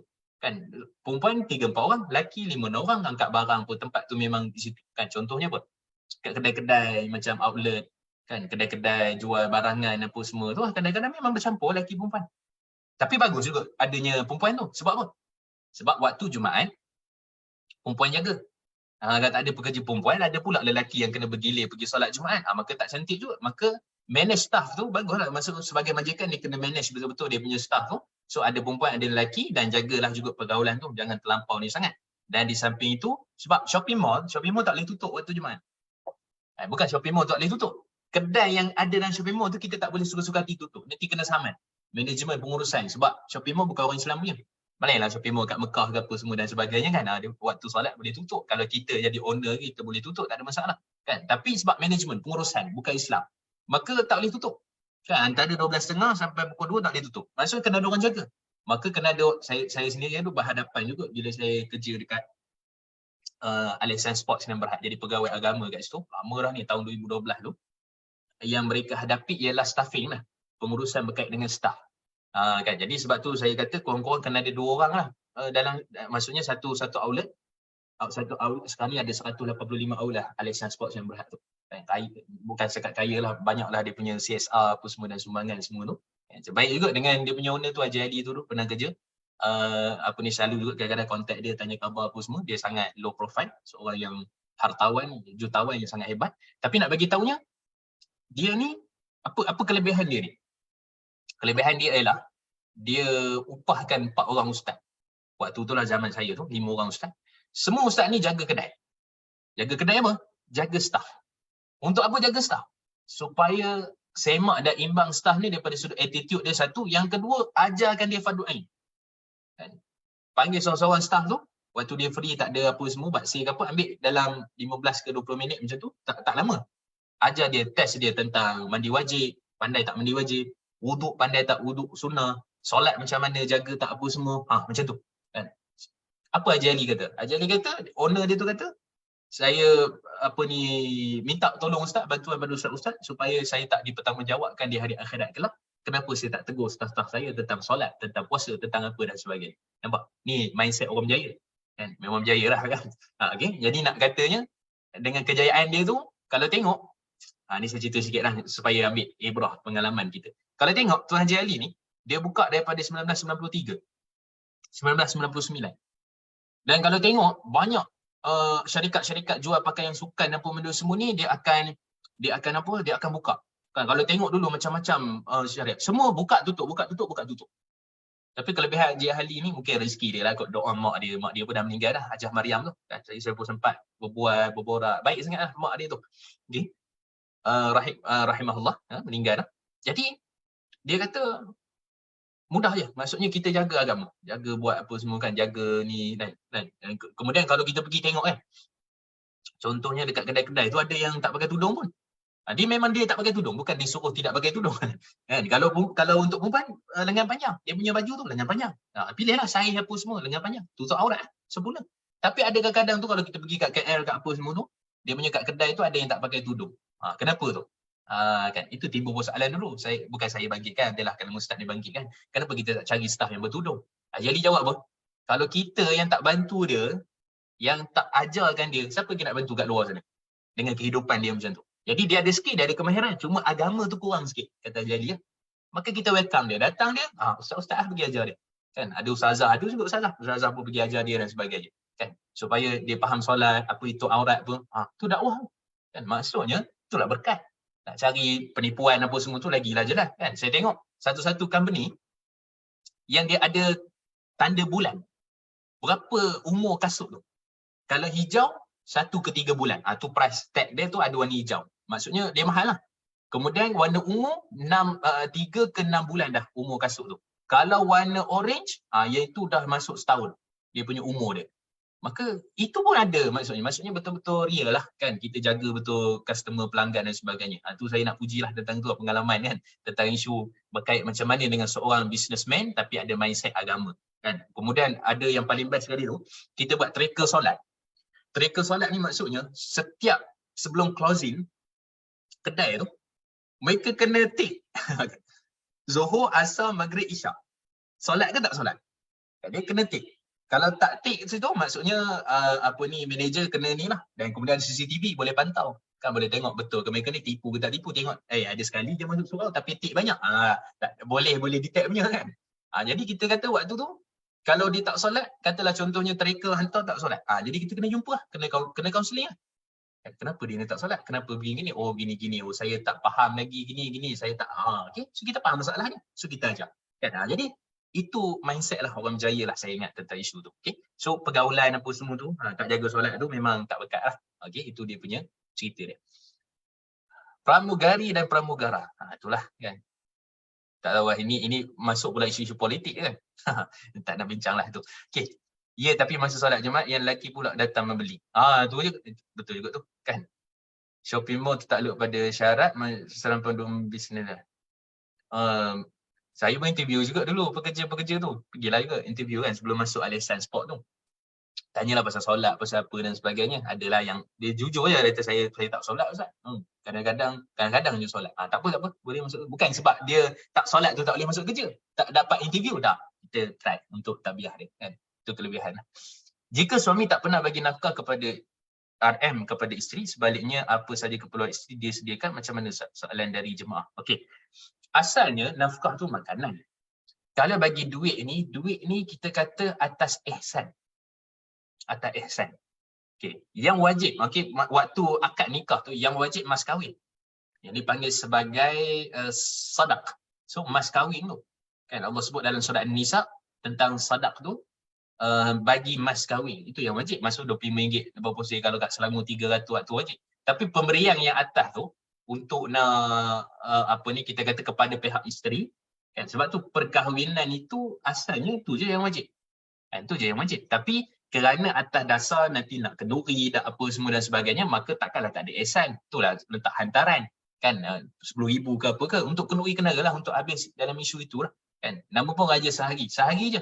Masuk hari kedua tu pening kepala dah. Kan? Hutang sana, hutang sini dan sebagainya. Tapi raja sehari tu penting kan. Jadi orang kita lah. Jadi kalau ada sana ada toleransi dan sebagainya, maka itu antara benda yang sangat bagus lah kan. Jadi kita kata pada asalnya dalam perhubungan rumah tangga kita, belanja tu untuk apa? Mungkin untuk dia pergi kerja, untuk dia makan tengah hari, contohnya kan. Ataupun untuk dia itu wajib lah sebab tu masih di bawah nafkah. Jadi kalau dah keperluan itu cukup apa semua, maka RM itu atas ihsan. Dan biasanya bagilah. Dia RM tu berapa? Terpulang pada suami. Kalau dia boleh bagi 100 bulan, 200 bulan, 400 bulan. Tapi yang tu tak termasuk makan minum tau. Tak termasuk barang rumah. Maksudnya kalau suami bagi, ambil lah 1,000 ni untuk barang rumah sebulan. Ada lebih awak ambil lah. Okey lah. Kan? Itu maksudnya isteri tolong bantulah pergi beli barang. Kan? Beli barang dapur apa dan sebagainya. Okay? Kalau tak, maka pada waktu itu dia dikira ihsan. Ihsan ni maksud lebih lah. Kan? Jadi kita kata mungkin juga standby je lah 300-400 tu bagi dekat isteri, mungkin ubat gigi habis ke, mungkin tiba-tiba beras habis ke, mungkin gas habis ke dan sebagainya, duit tu lah. Kan, ataupun isteri nak beli apa-apa yang lebih sikit yang ada keperluan lah untuk dia, maka yang itu daripada duit itu. Okey. Dah, bukan maksud kena belanja banyak dekat lesan. Okey.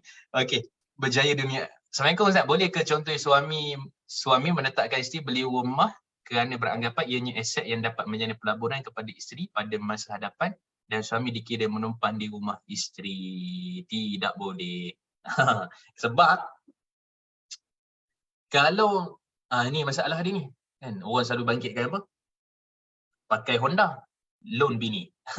Pakai Honda tapi yang tanggung hutang yang nak penama dia isteri kan, ataupun pakai rumah hebat, rumah besar tapi isteri kan. Kalau isteri betul-betul nak buat itu, suami yang beli, itu tak duduk suami isteri. Tapi yang dia nak pergi beli rumah untuk buat pelaburan ke apa tu atas advice suami, tu terpulang, tak ada masalah. Tapi bukan bermaksud tu nak kena pelaburan, nak kena apa, duit isteri dan sebagainya. Habis nanti kalau pelaburan kira macam mana? Rumah tujuan.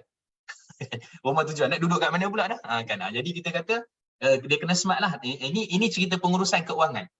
Pengurusan keuangan suami isteri. Pertama sekali, rumah kalau sebolehnya beli lah. Walaupun kecil ke apa ke, beli dulu. Siapa? Suami lah. Suami beli rumah. Sebab tu kelengkapan penyediaan kepada tempat tinggal. Okay. Lepas tu isteri nak beli rumah kedua, ketiga, keempat, tu ada teknik lah, siapa-siapa yang pandai kan. Kena buat stamping untuk apa semua dan sebagainya lah kan, untuk sewa rumah apa semua. Jadi boleh beli 2, 3, lepas tu 70%, lepas tu berapa dan sebagainya lah dia punya pinjaman tu. Maka yang tu terpulang, itu tak ada masalah. Tapi yang rumah asal tu untuk duduk, maka itu suami. Melainkan kalau contohlah suami ni mungkin tak kerja, tak ada slip gaji, tapi suruh guna nama isteri. Yang bayar bulan-bulan suami. Okeylah kalau macam tu. Dia semua tu berdasarkan persetujuan di antara suami dengan isteri. Okey, itu dia punya asal dia. Okey, kemudian. Okey. Kalau ada soalan silakan lagi, tak ada masalah. Kita tengok nombor 5, tanggungjawab pekerja. Okey. So tanggungjawab pekerja sekurang-kurangnya lah, ni ringkasan lah, okey. 5 perkara ni. Yang pertama, Al-Qawi Al-Amin. Okay. Di mana Al-Qawi Al-Amin ni dekat mana? Surah Al-Qasas ayat 26. Surah Al-Qasas ayat 26. Maka Allah sebut tentang surah Al-Qasas ni cerita pasal apa? Kebanyakannya cerita bagaimana kisah yang kita katakan sebagai apa ni? Kejap 1 minit.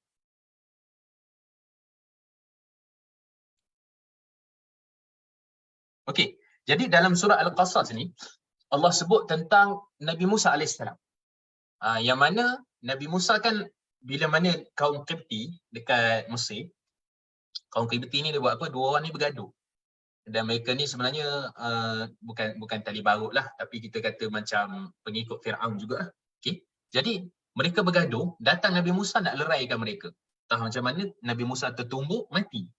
Salah seorang kaum Qibti yang bergaduh tu, 2 orang tu kan, salah seorang tu mati. Jadi Nabi Musa pun lari, kata Imam Qurtubi, sampai tak menoleh ke belakang, takut nanti tentera Fir'aun kejar. Sampailah kepada Madian. Sampai dekat Madian tu, saya ringkaskan cerita, Nabi Musa AS nampak sekumpulan orang lelaki dengan 2 orang perempuan dekat belakang, sedang memberi makan binatang ternakan mereka, bagi minum lah, bagi minum daripada telaga kan.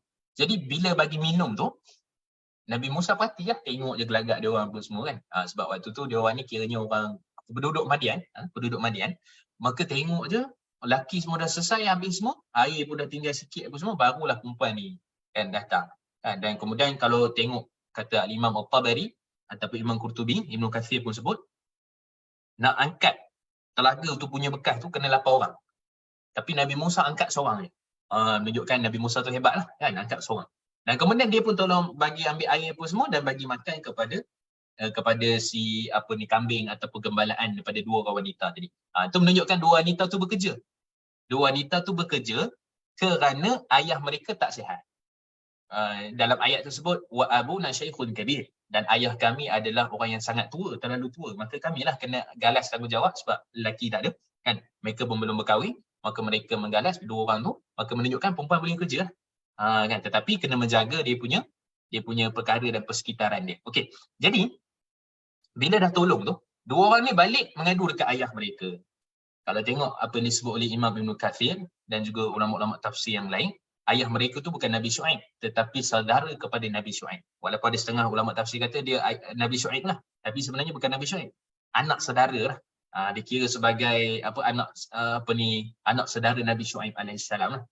Kan? Jadi ayah mereka tu terlalu tua. Maka mereka pun kata dalam surah Al-Qasas ayat 26, inna khaira man istajarta qawiyul amin. Sesungguhnya orang yang paling terbaik untuk kamu gajikan sebagai pekerja, mereka ialah yang qawi, yang kuat, dan juga al-amin, dan juga amanah.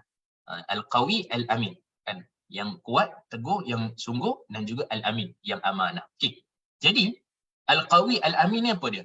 Biasanya kalau kita dengar, dulu-dululah punya cerita sembang isu-isu politik dan sebagainya, kan ni dekat-dekat pilihan raya ni, mereka akan kata calon kita ni mesti al-qawi, al-amin. Kan? Dia sebenarnya bukan cara pemimpin, tapi ialah asalnya untuk cari pekerja, untuk jadikan pekerja. Okay. So maksudnya untuk kita upah satu orang ni untuk jadi pekerja, maka syaratnya al-qawi, al-amin. Okay. So daripada cerita tu, kisah tu, akhirnya Nabi Musa pun berkahwin dengan salah seorang daripada wanita tu dan kemudian bekerja dan sebagainya. Okay. Tapi nak beritahu, itu sifat dia.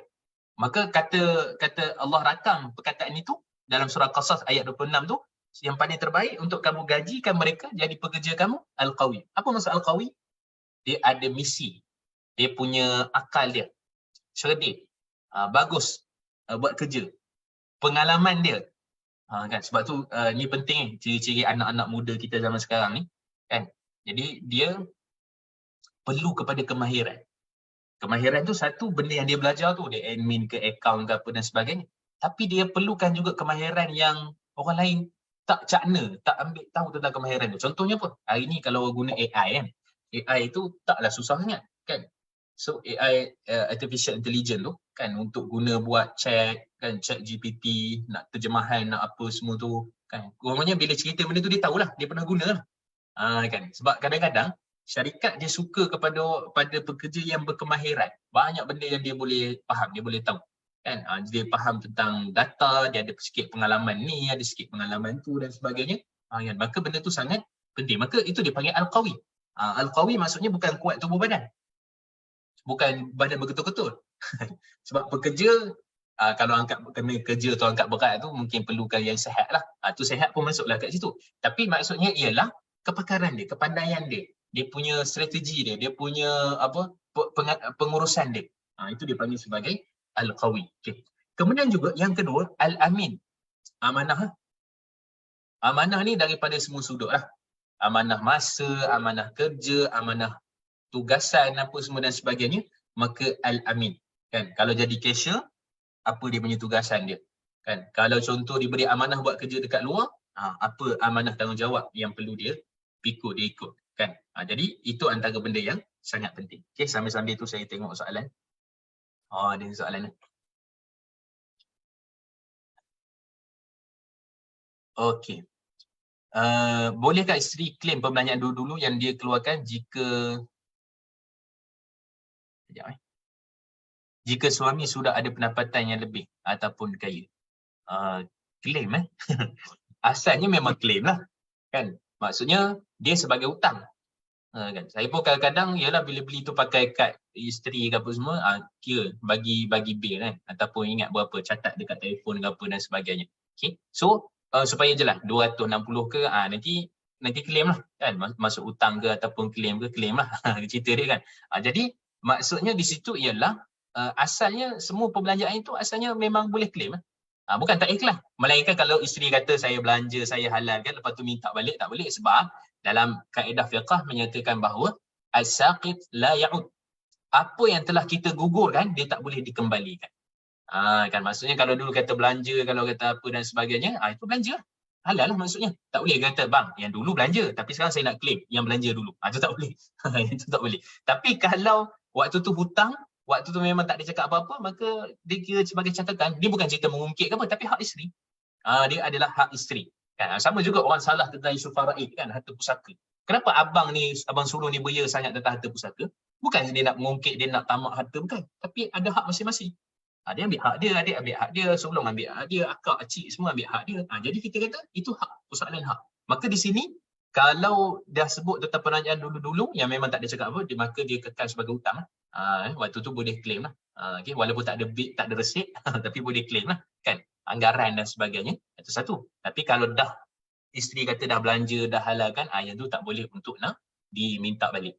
Okay? Tak boleh untuk diklaim semula sebab dah memang halal belanja. Kan? Sebab tu kita sebut tadi, kaedahnya bila mana kita bagi kan dalam hadis riwayat Imam Bukhari disebut tentang al-a'id fi hibati kan, orang yang minta balik pada hadiahnya, maksudnya perbelanjaan dia yang dihalalkan apa semua,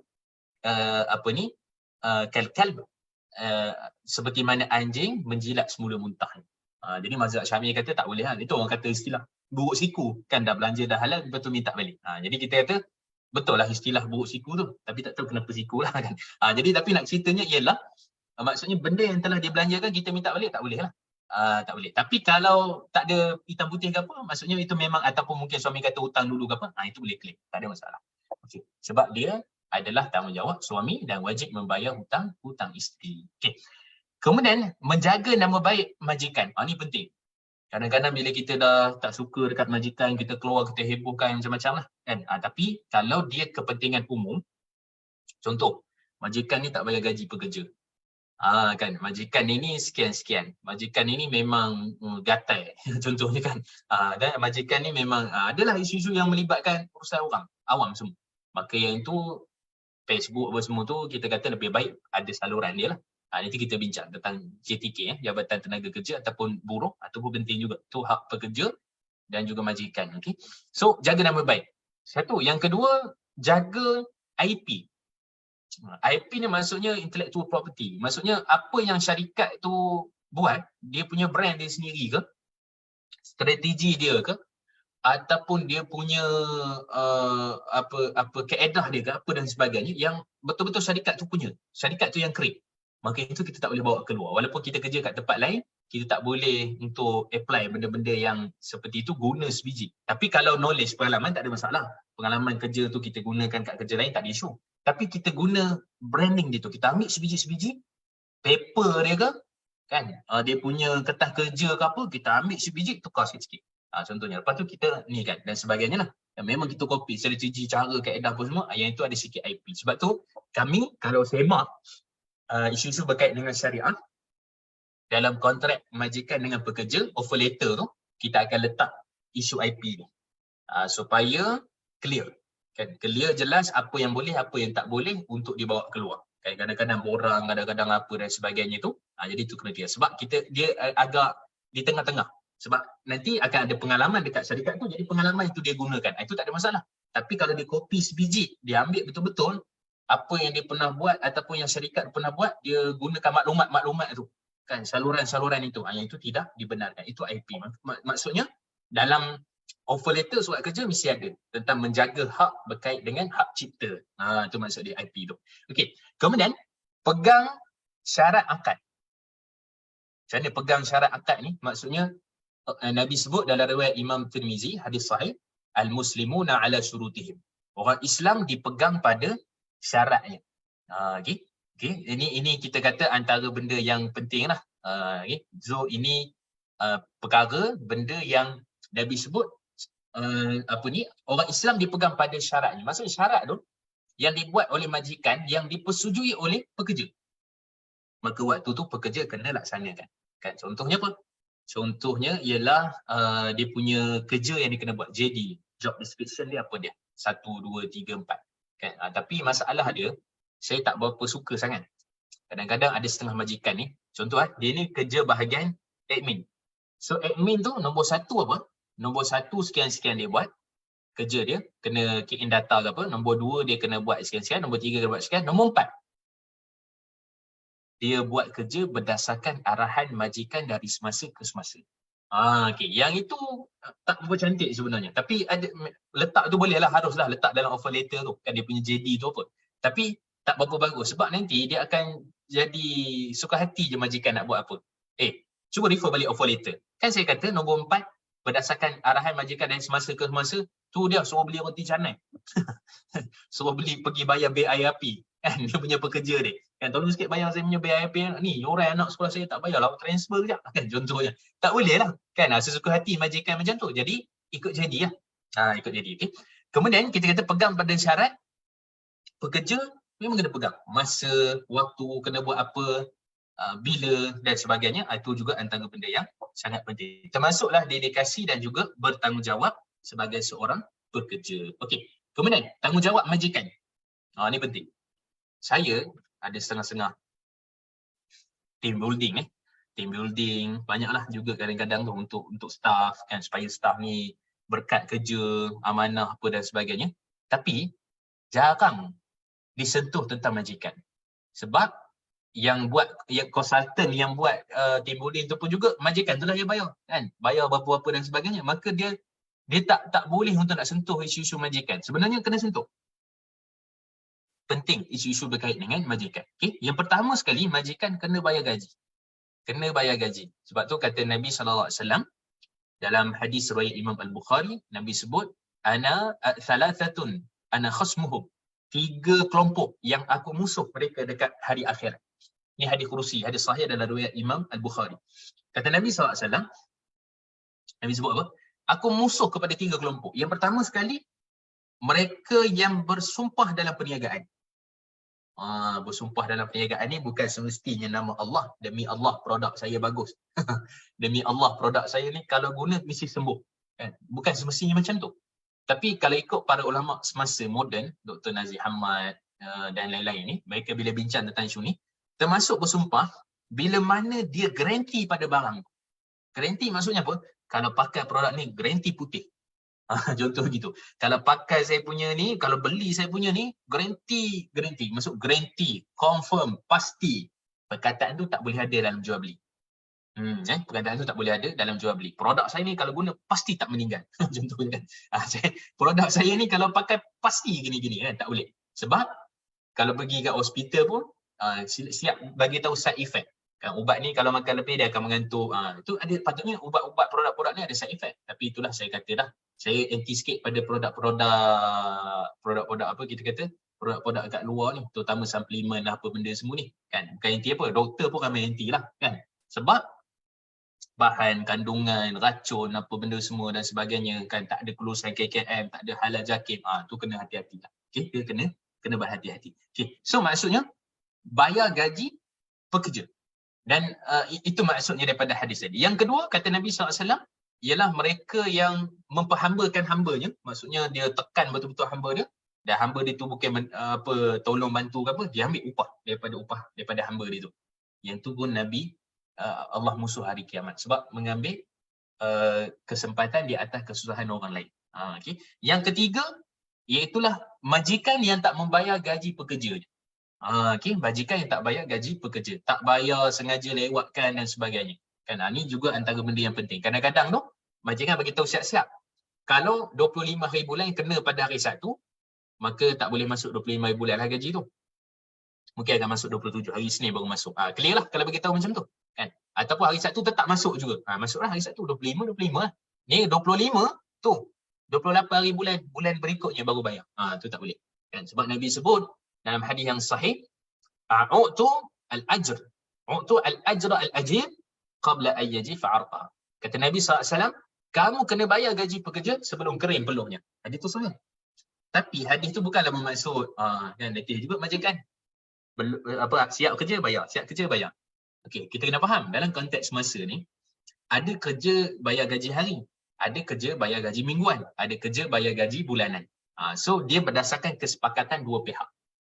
Maksud hadis tu sebelum kering peluhnya maksudnya segerakan pembayaran. Maksudnya kalau sebulan 27 lah bayar. Tu maksud dia. Kalau 1 bulan, 1 bulan lah.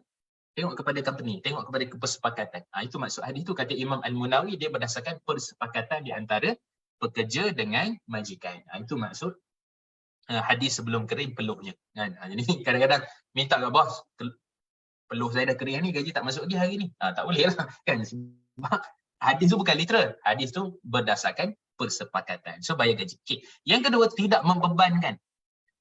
Dalam hadis yang diriwayatkan daripada Imam Al-Bukhari ataupun Imam Muslim, ketika mana ada satu orang ni, dia bebankan unta dia. Dia suruh unta dia angkat benda berat-berat, Kemudian dia tak bagi makan minum yang sempurna kepada unta dia dan sebagainya. Kemudian unta tu mengalirkan air mata, dia mengadu kat Nabi. Nabi kan rahmatan lil alamin, makhluk mengadu ke jin ke apa semua tu, boleh bercakap, boleh jin dengan bacaan Quran, tak ada masalah. Kan Nabi Islamkan jin. Nabi cekik dia kan, Islam dia.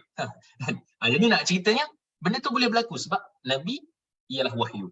Okey. Jadi Nabi dengar unta tu mengadu, dia kata, Tuhan aku tak bagi aku makan, dia bebankan aku kan. Kalau tengok kadang-kadang contoh kan, tengok video-video tu angkat kayu balak lah kan, kerbau apa benda semua tu dan sebagainya kan.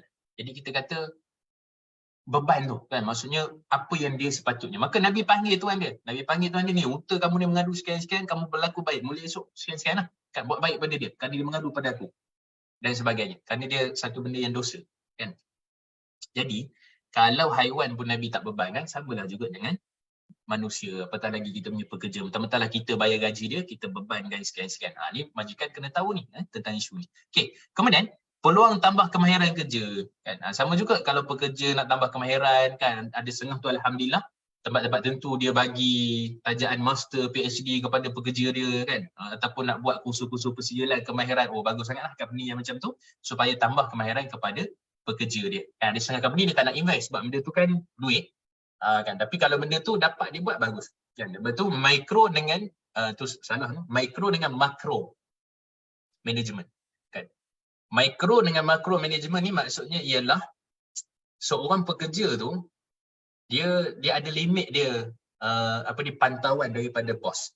Kan. Kalau makro biasanya orang dah ada pengalaman kerja bagus apa semua ni, makro lah, maksudnya bos tak pantau sangat sebab dia memang dah boleh buat kerja lah. Dia pandai dengan pengalaman dia apa semua tu, jadi bos tengok sikit-sikit je, betulkan sikit-sikit je. Ada pula yang mikro. Mikro ni maksudnya bos dia memang pantau sungguh. Nak pergi mana tu? Bos, awak nak pergi tanah minta izin lah, jumpa saya. Awak nak keluar pergi makan minta izin jumpa saya. Awak ketah apa semua tu satu jam sekali awak hantar kat saya. Email kat saya nak tengok. Sejam sekali. Lepas tu sekian. Itu mikro. Yang tu ada bagus, ada tak bagus. Kan. Bagusnya ialah kalau kita pantau betul-betul kerja, dengan kerja apa yang dia buat tu, dia cepat dapat kemahiran. Tu bagus. Yang tak bagus dia, staff akan rasa terbeban. Bos ni sikit-sikit macam ni, bos ni sikit-sikit tengok, bos ni sikit-sikit tanya, bos ni, dia akan jadi macam tak sukalah, tak happy kerja kat tempat macam tu. Jadi kita kata daripada sudut bos pun dia ada kemahiran, ada benda yang Islam kena perhatikan, kena tengok dekat sini. Okey, kemudian rehat, cuti, kenaikan pangkat, kena rehat lah. Takkan kerja tak rehat. Kemudian kan sejam ke rehat ke apa semua, cuti, bila cuti dan sebagainya. Kan, kenaikan pangkat apa semua, ni benda-benda yang perlulah. Okey. Kemudian saluran pekerja. Okey, ni pun penting. Jabatan Tenaga Kerja, dia bukan isu gaji je tau. Sebab ada setengah orang faham isu gaji je baru kita boleh laporkan kepada majikan. Okey. Sebenarnya kalau kita tengok, kita perhatikan, dia bukan sekadar isu gaji, tapi ada beberapa isu yang mana kita boleh ketengahkan. Contoh, isu berkait dengan diskriminasi. Diskriminasi ni maksudnya pekerja tu Melayu ke tak Melayu ke, ada diskriminasi. Bos ni kalau ke pekerja Melayu dia memang hentam habis-habis. Tapi kalau pekerja Chinese ke apa, Indian ke apa, dia memang baik-baik punya lah. Ataupun pekerja Melayu pun sama. Majikan Melayu, kalau pekerja selain pada Melayu dia hentam habis-habis, pekerja Melayu dia sopan santun, buat kata lagu tu kan. Okey, sopan santun sungguh kan. Jadi nak ceritanya, ini merupakan salah satu daripada benda yang penting. Okey, so kat mana? Jabatan Tenaga Kerja. Kita ada perundangan. Tindakan tak tindakan tu patutnya kena ambil tindakan lah sebab awak yang buat undang-undang. Okey, apa dia? Diskriminasi kau. Yang kedua, tidak benarkan solat. Itu diskriminasi agama.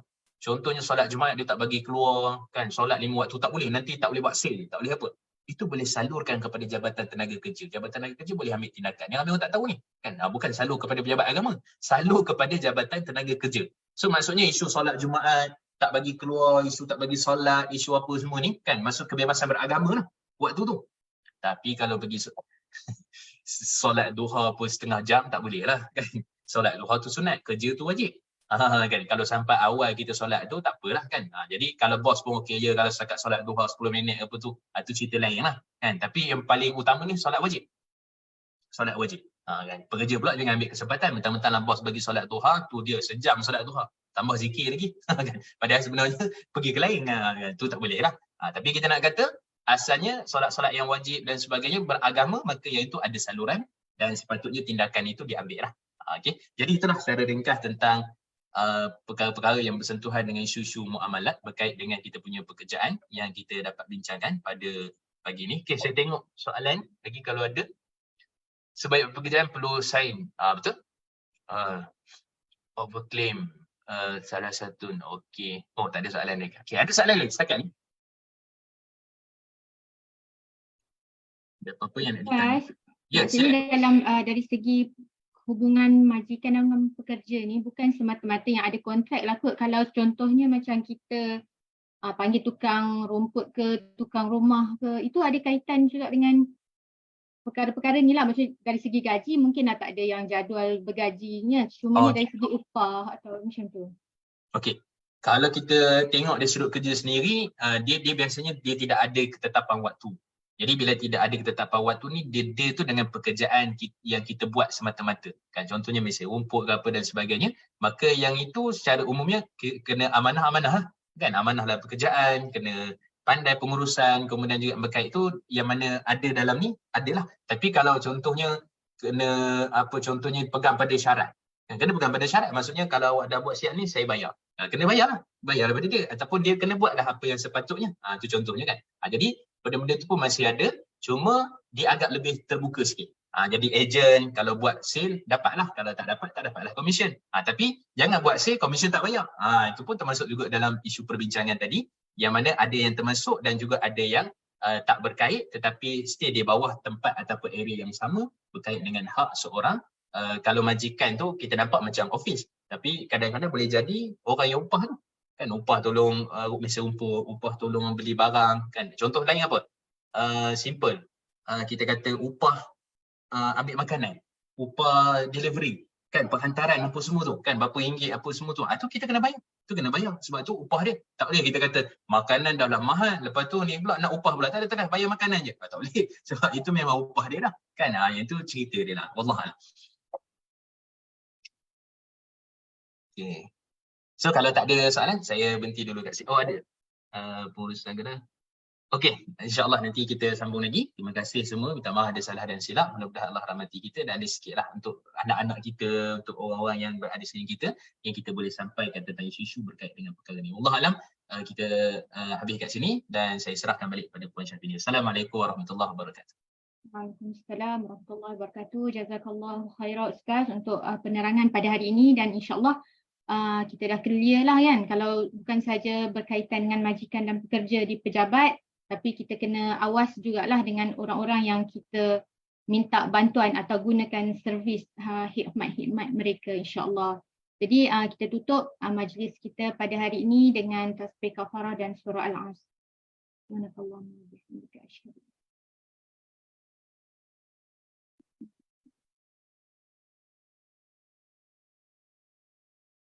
Jazakumullahu khairan wa barakallahu fikum semua. Jumpa lagi insya-Allah petang ni Kak Izzah. Ya, insya-Allah petang ni kita ada kelas dengan Ustaz Yusof, nanti Kak Izzah masukkan iklan dalam grup. Terima kasih Ustaz, terima kasih Fini, terima kasih semua. Assalamualaikum. Terima kasih semua. Assalamualaikum.